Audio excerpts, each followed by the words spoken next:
안녕하세요. 저희는 경상대학교 기계공학 특강 8조 고가람, 유궁수, 이주영, 최예진, 한유재입니다. 1981년 4월 일본 나고야 시립공원 연구소에 근무하던 히데오 코다마 박사는 미래 기술에 아주 중요한 역할을 하는 두 건의 보고서를 저널에 투고하게 됩니다. 하나는 빛에 노출되면 노출된 부분만 고체 상태로 굳는 광경합성 수지를 이용해서 입체 모형을 제작하는 방법에 관한 것이었고, 또 다른 하나는 입체 모형 제작에 디지털 3차원 모델링 정보를 활용하는 방법에 대한 것이었습니다. 그리고 이 두 보고서는 미국의 디자인 엔지니어인 찰스 헐에게 닿게 됩니다. 그때 찰스 헐은 어떻게 하면 물체를 더 빠르게 제작할 수 있을 것인가를 고민하고 있었습니다.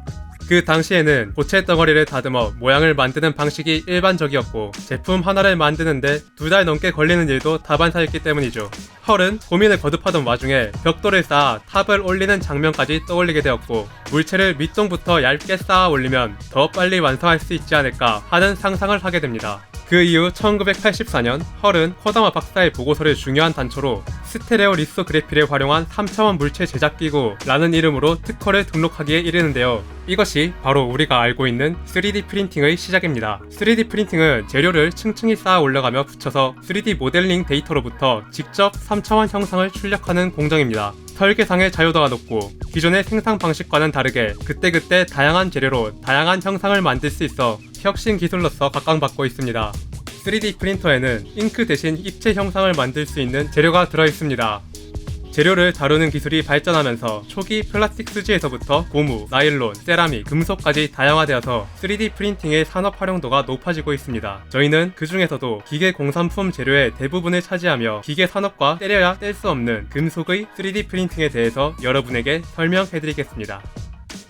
금속 3D 프린팅의 기법은 크게 두 가지로 나뉩니다.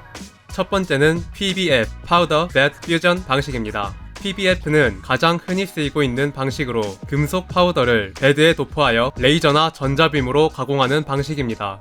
PBF 방식은 복잡한 형상을 가진 모델이나 가공이 어려운 티타늄과 같은 난삭제의 가공에 유리하다는 장점이 있지만 생산성이 떨어진다는 단점이 있습니다.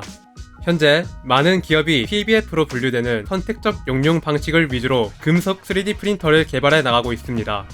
두 번째 방식은 DED, Directed Energy Deposition으로 간단하게 말하면 레이저를 쏘아줄 때 금속 분말도 같이 분사해 적층하는 방식입니다. 용접과도 비슷한 이 방식은 기존 제품의 표면에 덧붙여가며 적층시켜 곡면인 표면에서도 매끄러운 조형을 할 수 있다는 특징이 있습니다. 또 여러 종류의 금속 분말을 동시에 분사하여 실시간으로 합금을 제작하거나 여러 재질을 사용할 수도 있습니다. 이렇게 만들어진 가공물은 비교적 정밀도가 떨어져서 후가공이 필요하다는 단점이 있지만 생산성이 비교적 높고 반복 재현성이 우수하다는 장점이 있습니다. DED 방식은 전문 레이저 기술을 보유한 업체에 따라 DMD, DMT, CLAD 등 여러가지 이름으로 불리기도 합니다. 이쯤에서 여러분은 한 가지 의문이 생길 것입니다. 저렇게 적층 가공으로 재료를 층층이 쌓아가면 그냥 만든 것보다 약해지지 않을까요? 2015년 9월 한국 레이저 가공 학회지에는 레이저 분말 적층 방식을 이용한 금속 3D 프린터 개발 및 티타늄 합금 부품 제조 공정 최적화라는 제목의 논문이 실렸습니다. 이 논문의 내용은 이렇습니다. 티타늄은 비강도가 높고 내식성이 뛰어나며 생체 친화성 소재로 우주항공, 의료 및 많은 분야에서의 사용이 늘고 있다. 그런데 이 티타늄 합금은 절삭 가공 시 가공물의 치수 정밀도나 표면 형상을 나쁘게 하는 구성 인선이 심하게 발생하며 표면 경화 현상으로 고속 가공이 어렵다는 단점이 있다. 또한 기존의 가공법들로 복잡한 형상을 가공하는 경우 소재의 50% 이상을 제거해야 되기 때문에 소재와 가공비의 절감을 위해 3D 프린팅 기술을 도입한다. 그런데 최근 레이저 분말 적층 방식을 이용해 대형 항공 부품을 제작하려는 연구가 진행되고 있지만 막상 제작된 형상은 수직으로 쌓아 올린 단순한 형상에 그치고 있어 3D 프린팅의 장점을 살리지 못하고 있다. 그래서 이 논문의 연구에서는 DED의 일종인 레이저 분말 적층 방식을 사용해 TI6AL4V 티타늄 알루미늄 버나디움 합금으로 우주항공 분야의 엔진 배기 시스템에 주로 사용되는 기울기를 가진 콘 모양, 영어로는 Tapered Circular Tube를 제작하여 그 정밀도를 분석하였습니다. 실험 결과 항복 강도는 1079MPa, 인장 강도는 1107MPa로 미국 재료시험협회의 규격보다 20% 이상 높았습니다. 다만 연신율이 규격보다 기존보다 낮은 70% 수준을 보였지만 이후 열처리 공정으로 연신율을 향상시킬 수 있었고 3D 프린팅으로 제작한 티타늄 합금 부품이 상용화될 수 있는 기계적 물성을 갖는다는 결론을 내릴 수 있었습니다. 거기에 더해 테이퍼드 서큘러 튜브의 조형에도 부가적인 공정 없이 정밀한 제작이 가능했습니다. 한마디로 좋다. 그런데 똑똑한 여러분은 여기서 또 의문이 생길 것입니다. 이거는 BED 방식으로 만들어서 그런 거 아니에요? PBF 방식으로 만들면 파삭파삭한 거 아니에요? 그래서 들고 왔습니다. 2012년 독일의 저널인 Physics Procedia에 선택적 레이저 용융을 이용해 만든 알루미늄 실리콘 합금의 물성이라는 논문이 실렸습니다. 선택적 레이저 용융 Selective Laser Matting은 PBF로 분류되는 금속 적층 가공 방식입니다. 자, 영어에 알레르기가 있는 여러분을 위해 빠르게 결론만 살펴보겠습니다. 선택적 레이저 용융으로 가공한 알루미늄 실리콘 합금 시편은 정교한 결정 구조와 실리콘 원자의 섬세한 분포로 인해 고압으로 주조된 합금 시편과 비교했을 때 기계적 특성, 즉 경도, 인자극력, 신장력, 충격 에너지가 높거나 적어도 유사하다 라고 합니다. 즉 PBF로 제품을 만들어도 좋다. 그러면 이렇게 좋은 것이 어디에 쓰이는지 알아봅시다. 의료 분야에서 3D 프린팅을 이용하는 것은 이미 많이 알려져 있는 부분입니다. 치료용 크라운, 보철물, 수복물, 교정장치, 고관절 비구컵, 인공뼈, 두개골 임플란트, 척추 임플란트, 각종 수술용 도구들을 만드는데 3D 프린팅 기술이 사용되고 있습니다. 이는 소량 생산에 요리하여 개인 맞춤형으로 제작이 가능한 3D 프린팅 기술의 특성으로 가능하였습니다. 의료용으로 쓰이는 소재는 코발트 크롬 합금 및 티타늄 합금이 보편적으로 사용되고 있습니다. 소재의 연구와 임플란트의 인체학적 설계의 연구 등 관련 연구가 현재 진행형이고 그에 따라 시장 규모도 더욱 커지고 있어서 앞으로 금속 3D 프린터의 활약을 기대해 볼 수 있는 분야가 되겠습니다. 미래에는 어떻게 될지 모르지만 현재의 항공우주 분야는 다품종 소량 생산 위주로 개발되고 있기 때문에 3D 프린팅 기술과의 궁합이 잘 맞는 분야입니다. 비행기의 터빈, 블레이드, 연소 노즐, 각종 브레이킷, 특수 조명 및 소형 고강도 부품 등 많은 부품에서 3D 프린팅 생산의 가시적인 성과들이 보고되고 있습니다. 하지만 우주 항공 분야의 특성상 큰 힘을 받는 제품을 적층 가공으로 제작하는 것에 대해 신뢰성이 떨어진다는 문제는 해결해야 할 과제로 남아 있습니다. 항공우주 분야에서 쓰이는 3D 프린팅의 소재로는 인코넬 초내열 합금, 티타늄 합금, 코발트 크롬 합금이 주로 사용되고 있습니다. 자동차 분야에서는 우리가 흔히 보는 양산형 자동차를 위한 부품의 생산보다는 주로 프로토타입의 부품 생산에 활용되며 일부 모터 스포츠용의 튜닝 제품, 단종 모델의 부품 제작에 활용되고 있습니다.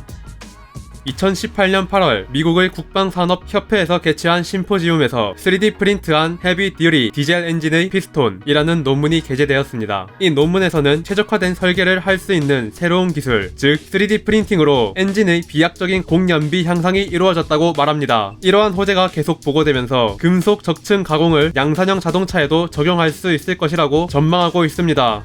우리가 일상에서는 보기 힘든 금형이라는 분야에서도 3D 프린팅은 쓰이고 있습니다. 금형은 몰드라고도 불리며 다른 물건을 만들기 위한 틀이라고 할 수 있습니다. 예를 들어 기존의 자동차 덕트는 금형을 사용해 제조하는데 이것은 불규칙한 곡면이 있지만 냉각 채널을 만드는데 사용되는 드릴은 직선만 생산하기 때문에 효율적인 냉각이 불가능합니다. 미국의 기업인 B&J 스페셜리티는 3D 프린팅을 통해 이러한 문제점을 해결하고자 했습니다. 3D 디자인 프로그램을 활용해 직선 냉각 라인은 제거하고 부품 표면에서 일정한 거리를 유지하는 곡선을 그리는 냉각 라인을 설계하고 3D 프린터를 사용해 실제로 제작했습니다. 그 결과로 불균형했던 부품 온도 분포가 크게 개선되어 온도 변화 정도가 86% 감소했습니다. 이렇게 많은 분야에서 금속 3D 프린팅이 활용되고 있지만 아직 대량 생산이 요구되는 산업에는 본격적인 도입이 되지 않고 있습니다. 현재 3D 프린팅은 교육, 단순 설계 및 출력 등의 서비스 시장 점유율이 높고 제품 시장에서는 주로 개발 단계에서의 시제품 제작과 같은 보조적인 역할을 하고 있습니다. 기계 부품의 대부분이 금속으로 만들어진다는 사실을 고려하면 금속 3D 프린팅이 더 발전하여 기계 산업에 널리 쓰이는 금속들을 용이하게 다룰 수 있어야 3D 프린팅이 산업에서 더 주도적인 역할을 할 수 있을 것입니다. 주요 기계 산업에서 3D 프린팅이 상용화됐을 때 큰 전략적, 재정적 이득이 기대가 되는 만큼 최근 굵직한 글로벌 기업들의 금속 3D 프린팅 기술을 사수하기 위한 투자가 이어지고 있습니다. 글로벌 자동차 기업 포드는 금속 3D 프린터로 자동차 부품을 대량 생산하기 위해 3D 프린팅 전문 기업과 함께 연구 개발 중에 있습니다.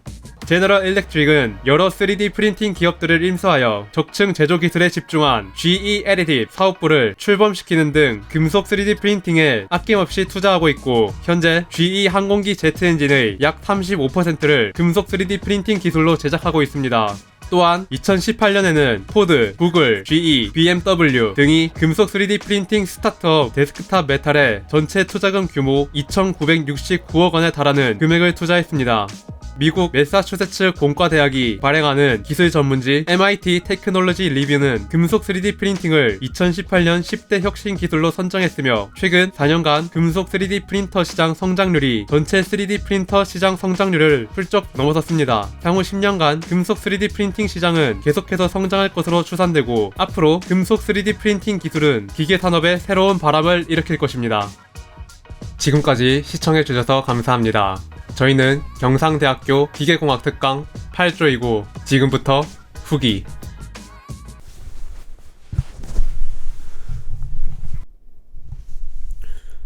네, 8조 조장입니다. 우선 여기까지 봐주신 분들 너무 감사드리고요. 8조 대표로 제가 후기 영상 찍고 있는데 저희 8조 너무 감사드리고요. 그리고 저희 영상 만들 때 한 분이 적극적으로 너무 잘 해주셔서 너무 감사드리고요. 특히 회의에서 제가 내정지가 와서 아무 말도 못하고 있는데 회의 진행해주신 거 너무 감사드리고요. 그리고 다른 분들도 감사드립니다. 지금 제가 여기서 찍고 있는 게 영상 만들고 다른 과제도 같이 하느라고 방 청소를 못했어요. 여기 보시면 엉망인데요. 네, 곧 치울 거고요. 과제 치워서 머리 정리도 못해가지고 이렇게 모자 쓰고 나왔습니다. 길게 말하면 조금 징징대는 것 같이 보일 수 있어가지고 제가 짧게 하려고 했는데 저희가 12분을 채워야 하거든요. 그래서 조금만 더 말하도록 하겠습니다. 우선 영상 만들면서 영상 편집하시는 분들 너무 고생이 많고요. 네, 우리 대학생들 코로나 때문에 집에서 강의 들으시고 과제에 치여서 사시느라 너무 고생이 많고요. 저기 조치원에 사는 성창민이란 친구는 벌써 시험이 3개가 끝났다고 하네요. 저는 일주일 뒤에 시험인데 부럽습니다. 이 마이크 영상 녹음할 때 쓴 거예요. 15만원. 지금은 얼마 하는지 모르겠어요. 이쯤 하면 12분 되지 않았을까요? 그럼 여러분, 영상 봐주셔서 정말 감사하고, 저희가 7월 3일인가 그때 이 영상 평가를 해서 구독, 좋아요, 알람 설정까지, 그리고 댓글도 부탁드립니다. 형님들, 누님들. 그럼 여기까지 하는 걸로 하고